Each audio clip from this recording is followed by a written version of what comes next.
Do you ever feel like you don't belong? Like everyone around you seems to know what they're doing and you just somehow stumbled your way into the job and they're going to find out?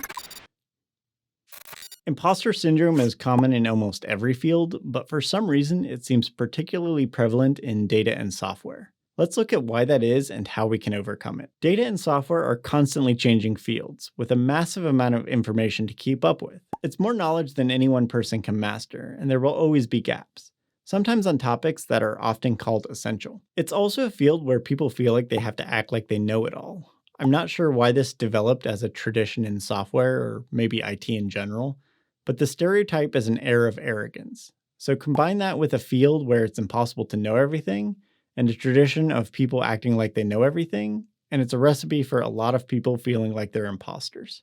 And then another thing I've noticed is people are just afraid to ask questions. In my case, I space out a lot in meetings and I'm always afraid I'll ask something that somebody just covered, but I'm sure everyone has their own reasons.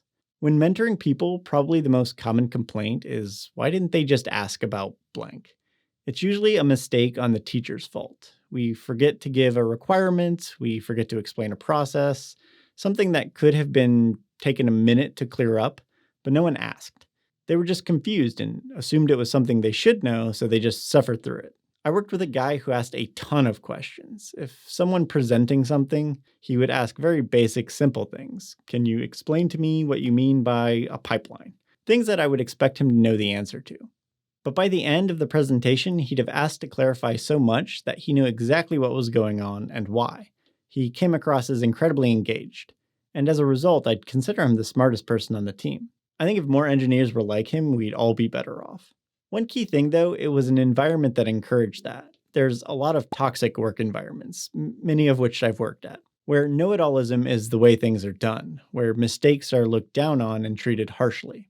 I'm lucky. In my first job after college, I was in a highly regulated industry, and any mistakes that were made had to be documented and reviewed. Any little thing you did wrong would be seen by dozens of coworkers, and we'd meet regularly to discuss process improvements to avoid similar errors. I learned quickly that everybody makes mistakes, and it's something to learn from, not be ashamed of. My first job on the IT side of things, I screwed something up and took a database down briefly. It was internal and low impact, so I apologized to the team that it messed up, and my coworker looked at me in shock that I just admitted to it and said he would never do something like that. I really didn't understand him at all. So yeah, the takeaway is recognize you're in a toxic team and move on. They can be devastating to your confidence. So those are the lessons I've learned around imposter syndrome, but they probably don't help it if you're feeling it right now. So the first thing you need to recognize is that you're stuck in that state. Feeling things like you're fake, worried that people will find out, struggling with receiving helpful criticism or feedback, downplaying your expertise. I do this all the time. It's part of why I made this YouTube channel. Struggling to take control of your own success, and setting unrealistic goals and expectations. Or you worry more about performance than completing your work. These are natural feelings, but if they're negatively impacting you, then you should consider that it's not the way it has to be. And once you realize you're influenced by imposter syndrome, you need to remind yourself why you got this job in the first place.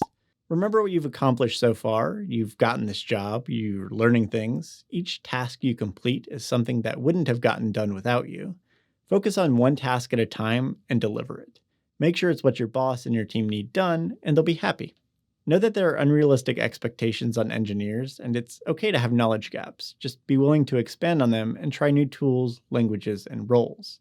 Get comfortable being uncomfortable. I did this by switching jobs a lot and realizing that being the new person sucks, but they need a new person for a reason. It's natural to feel like you don't belong, especially as a new person, but the reality is none of us know what the hell we're doing. That's why we Google everything anyway.